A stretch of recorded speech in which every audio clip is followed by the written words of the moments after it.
大家好啊！今日大家過咗嚟深圳啊，帶大家嚟呢、個營眾嘅大眾汽車 ID Unix 07啊！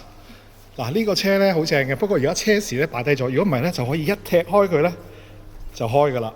OK， 咁咧帶大家睇下側邊先。咁咧呢個頂配版咧個分別咧，其中一個咧就係呢個 IQ Light 啦。呢個 IQ Light 個頂配咧會有咩分別咧？就係咧佢前面咧，如果着咗頭燈嘅時候咧，前面有車迎面而嚟咧，佢就唔會射佢，就避開咗中間，就側邊兩邊光。呢個就係其中一個特性啦。IQ Light 咁啊頂配先有嘅。其次個頂配咧就係頂呢個天幕咧開嘅係會。咁咧，如果初級嗰啲咧就唔會開頂嘅。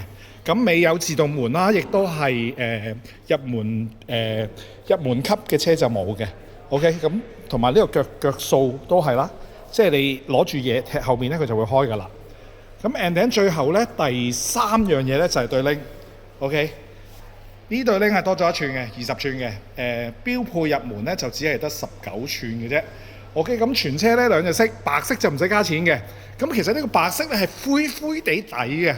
OK， 咁啊出咗臨時牌啦，哇！由天光玩到天黑，咁咧冇着燈嘅，我拍咗另一條片咧係有着燈嘅，就係呢個 logo 咧夜晚係會自己着嘅。OK， 咁咧你估下呢架電車行唔到400公里顯示咗㗎啦，你估要幾多錢咧？頂配喎。OK， 而家二話不說話俾你知，119900蚊就係啦。咁咧如果你有興趣嚟呢個深圳汽車城呢一度咧，揾呢位林生林圖 ，OK， 佢就會介紹你呢架車點樣買啦 ，OK。